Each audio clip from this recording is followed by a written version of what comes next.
என்ன ஃபாலோ பண்ணுறேன் எவ்வளோ பேருக்கு தெரியும் நான் டீச்சர் ட்ரைனிங் முடிச்சிருக்கேன் அப்படின்னு சொல்லிட்டு.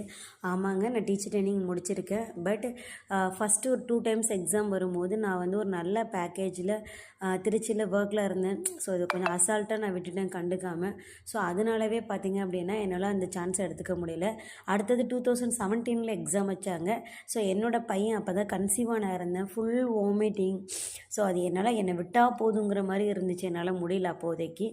அடுத்தது 2019 ஒரு எக்ஸாம் நடந்ததே சீரியஸாக எனக்கு தெரியாது. ஏன்னா எங்கள் வீட்டில் கொஞ்சம் ப்ராப்ளம்ஸ் போய்ட்டு இருந்தனால ஃபோனில் அப்போ நான் யூஸ் பண்ண முடியல.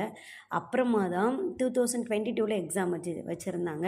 ஸோ அப்போவும் பார்த்திங்க அப்படின்னா என் 2 குழந்தைங்களுக்குமே வந்து நான் ஆல்ரெடி சொல்லியிருப்பேன். என்னோடய வீடியோஸ் பார்க்குறவங்களுக்கு தெரிஞ்சிருக்கும். அவங்களுக்கு வந்து அடிக்கடி உடம்பு சரியாமல் போயிட்டே இருந்துச்சு. அந்த டைமில் வந்து ஃபுல்லாக ஹாஸ்பிட்டலில் தான் 1 இயர் நான் இருந்தேன். பட் அப்ளை பண்ணேன், முடிஞ்ச அளவுக்கு நம்ம ட்ரை பண்ணிடலாம், படிச்சிடலாம் அப்படின்னு சொல்லிட்டு. பட் என்னால் முடியல, ஹாஸ்பிட்டலே தான் இருந்தேன். இந்த மாதிரி ஒவ்வொரு தடவையும் டெட் எக்ஸாம் என்னால் எழுத முடியாமல் போயிடுச்சு. ஸோ அது வந்து என்ன ரீசன் எனக்கு தெரியல. பட் இந்த தடவை கால்ஃபர் பண்ணியிருக்காங்க.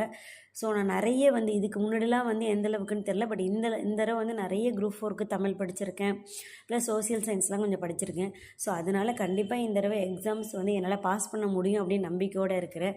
எவ்வளோ பேர் டெட்டு எக்ஸாம் எழுத போகிறீங்க அப்படின்னு சொல்லி கமெண்ட் செக்ஷனில் சொல்லுங்கள். தேங்க்யூ.